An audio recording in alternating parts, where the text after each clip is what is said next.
لا الہ الا اللہ محمد الرسول اللہ، یہ ہماری بیس بنیاد ہے۔ ہم بے بنیاد معاشرے کے لوگ نہیں، ہم کٹی پتنگ کی طرح نہیں، نہ منزل، نہ سمت،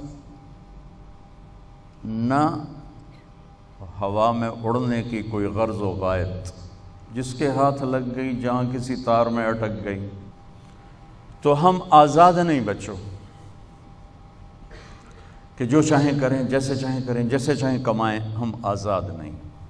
ہماری زندگی کی ہر چیز اللہ کی پابندیوں کے ساتھ مربوط ہے، جکڑی ہوئی ہے، اور انہی پابندیوں ہی میں ہماری راحت، سکھ، چین اور سکون ہے۔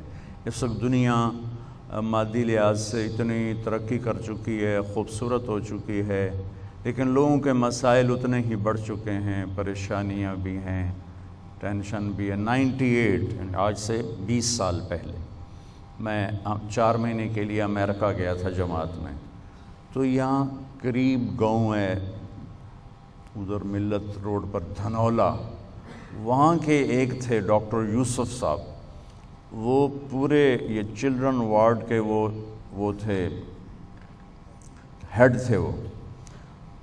تو وہ انہیں پتہ چلا تو ملنے آ گئے، تو باتوں باتوں میں کہنے لگے کہ ڈپریشن کی کئی کمپنیاں میڈیسن بناتی،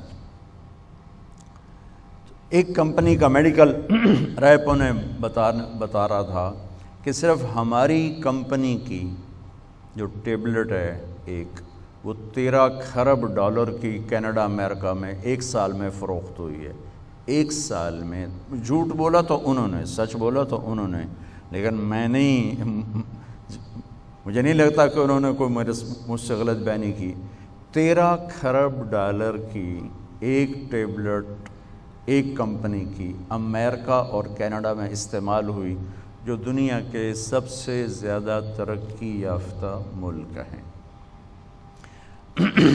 جتنا ہم اللہ سے دور ہوں گے، جتنا ہم اللہ کے نبی سے دور ہوں گے، ہم منزل کھو دیں گے، ہم راستے سے بھٹک جائیں گے، نہ ہمارے اندر کی دنیا آباد ہوگی، نہ باہر کی دنیا آباد ہوگی۔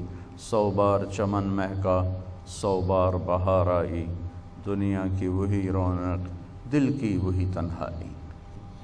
لا الہ الا اللہ یہ ہمارے جڑ کی طرح ہے، اور محمد الرسول اللہ صلی اللہ علیہ وسلم یہ درخت کی طرح ہے۔